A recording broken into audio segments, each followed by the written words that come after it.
అది దట్టమైన అటవీ ప్రాంతం. మరోవైపు ఎత్తైన కొండలు, అందులో ఓ శివాలయం.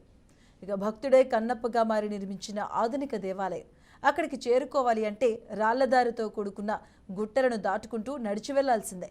ఆలయ ప్రాంగంలోకి అడుగుపెట్టగానే అప్పటిదాకా పడిన శ్రమంతా మర్చిపోతారు. శివనామ స్మరణతో మనసు తేలిక పడుతుంది. తెలంగాణ మహారాష్ట్ర సరిహద్దులో భక్తుల కొంగు బంగారంగా విరాజిల్లుతున్న ఆదిలాబాద్ జిల్లాలోని కైలాస్ టెడికి ఆలయంపై బీఆర్కే న్యూస్ స్పెషల్ స్టోరీ.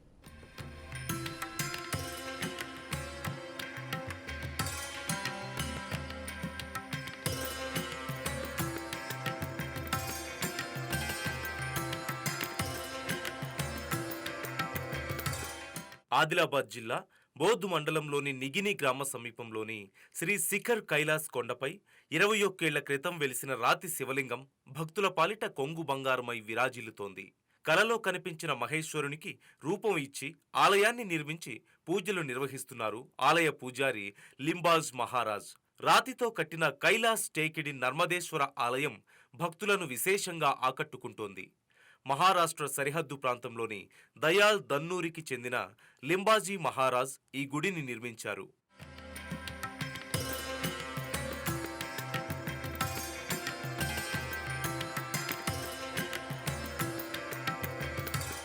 పాదుకలు దొరికింది, ఆవు పాదికలు దొరికింది, మనకు ఒక శివలింగాలు దొరికింది, మనకు ఈడ హనుమంది ఒక గద్ద దొరికింది, ఒక నంది దొరికింది. నా కళ్ళలో వచ్చి చెప్పింది అది ఆగో చెట్టులా నేను పెట్టిన ఆ రాయితోటి ఇట్లా రాయి వస్తుంది, నువ్వు నీ చేతితోటి మొత్తం పని అవుతాయి అని నాకు దేవుడు చెప్తేనే నేను కొన్ని రోజులు ఇక భయంతో నేను ఏం చేయలే. కానీ తీరం దేవుడు నాకు తిప్పలు పెడితేనే నేను చెప్పిన ఈ అడిలా నేను టెంపుల్ కట్టిన. ఆలయ స్థల పురాణం ప్రకారం లింబాజీ మహారాజుకు ఒకరోజు శివుడు కలలో కనిపించి శివలింగం ఆకారంలో ఉన్న తనకు పూజలు చేయమని కోరారట. ఈ విషయం తన ఇంట్లో వాళ్లకి ఇరుగు పొరుగు వారికి చెప్పినా ఎవరూ పట్టించుకోలేదట. దీంతో కుటుంబంతో సంగారం కైలాస్ కొండపై చిన్న పాక వేసుకొని నివాసముంటూ శివలింగానికి పూజలు నిర్వహిస్తుండేవాడు లింబాజ్ మహారాజ్. అటుపై విగ్రహాన్ని సైతం ఏర్పాటు చేశారు. ఊరిని వదిలి 2002లో శివలింగం ఆకారంలో ఉన్న గుడి కట్టారు. ఆలయానికి ఎదురుగా పెద్ద నంది విగ్రహాన్ని ఏర్పాటు చేయడంతో విషయం చుట్టుపక్కల ఉన్న గిరిజనులకు తెలిసి వారు కూడా రావడం, పూజలు చేయడం ప్రారంభించారు. ఇలా 5 ఏళ్లు గడిచిన తర్వాత ఈ ఆలయం గురించి బాహ్య ప్రపంచానికి తెలిసింది. ఇక్కడ అడవి ప్రాంతంలో కైలాస్ టేకిడి దేవుడు దూరంకి వెళ్ళి భక్తులు వస్తారు. నిజామాబాద్, వరంగల్, హైదరాబాద్ నుంచి, ఇటు నాందేడ్ నుంచి, ఢిల్లీ నుంచి భక్తులు వస్తారు. అందరికీ దర్శనం చేసేటప్పుడు భోజనం దొరుకుతుంది, ఇక్కడ అన్ని సహకారం లభిస్తుంది ఇక్కడ. అయితే 2009లో దేవదేవుడైన మహేశ్వరునికి రాతిగుడి నిర్మించాలని తన దగ్గరున్న డబ్బులతో పనులను ప్రారంభించారు లింగోజీ మహారాజ్.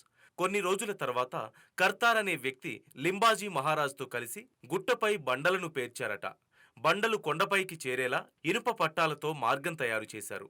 చుట్టుపక్కల పలు గ్రామాల ప్రజలు సైతం చేయూతనివ్వడంతో పూజారి లింబాజీ మహారాజ్ పూర్తిగా రాతి నిర్మాణాన్ని పూర్తి చేశారు.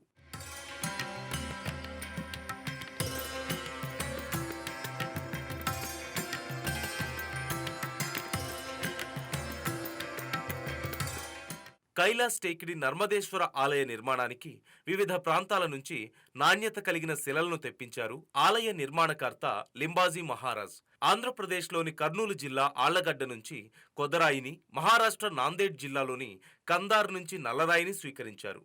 అటుపై రాతి స్తంభాలపై నంది, శివలింగం, త్రిశూలం, శేషనాగు, నెమలి విగ్రహాలను చెక్కి కొండపైన ప్రతిష్ఠించారు. ఆలయ నిర్మాణం చెక్కు చెదరకుండా ఉండేందుకు కుంకుడుగాయలు, తాటి బెల్లం, అరటి పండ్ల మిశ్రమాన్ని వాడినట్లుగా చెబుతున్నారు. 2016లో కాశీ వేద పండితులతో గర్భగుడిలో శివలింగాన్ని ప్రతిష్ఠించారు. ఈ విగ్రహంతో పాటుగా పలు దేవుళ్ల విగ్రహాలను సైతం ఏర్పాటు చేశారు. ఆలయ గర్భగుడిలో శివలింగానికి ప్రతిరోజు పూజలు నిర్వహిస్తుంటారు. 101 తిరుగు మంచిగా అయిపోతుంది అంటే ఆడ పోయినాం, మొక్కినాం, 101 పరిదక్షిణ చేసినాం. అప్పుడు ఇక మాది మంచిగా అయింది. అక్కడికి వెళ్ళి ఇక మత్తు రోజులు అయిపోయి మనకు దేవుడు జాయం నుంచి అన్నీ మంచిగా ఉన్నాయి. ప్రతి ఏటా డిసెంబర్ నెలలో 5 రోజుల పాటు పెద్ద ఎత్తున కైలాస్ టేకిడి ఆలయ వార్షికోత్సవాలను జాతరలా నిర్వహిస్తుంటారు. ఈ జాతరకు తెలంగాణతో పాటు ఆంధ్రప్రదేశ్, మహారాష్ట్ర, ఛత్తీస్గఢ్ నుంచి పెద్ద ఎత్తున భక్తులు వచ్చి లింగ రూపంలో కొలువైన పరమేశ్వరుణ్ణి దర్శించుకుంటారు. దేశంలో ప్రఖ్యాతి పొందిన పలువురు సాధువులు కైలాస్ టేకిడి ఆలయానికి వస్తుంటారు. జాతర సమయంలో 5 రోజుల పాటు నిష్ఠతో ఆలయ పూజారి ఉపవాసం ఉంటూ ప్రత్యేక పూజలు చేస్తారు. మహాశివరాత్రి పర్వదినాన్ని పురస్కరించుకొని మంగళవారం నుంచే జాతర ప్రారంభమైంది. ఆలయంలో భక్తుల కోసం అన్నదానం కార్యక్రమాలు నిర్వహిస్తున్నారు. ఇతర రాష్ట్రాల నుంచి వచ్చే భక్తుల కోసం వసతి ఏర్పాట్లు చేశారు. పరమ పవిత్రమైన ఈ పుణ్యక్షేత్రాన్ని దర్శించుకునేందుకు వివిధ ప్రాంతాల నుంచి భక్తులు వేలాదిగా తరలివచ్చి మొక్కులు చెల్లించుకుంటున్నారు.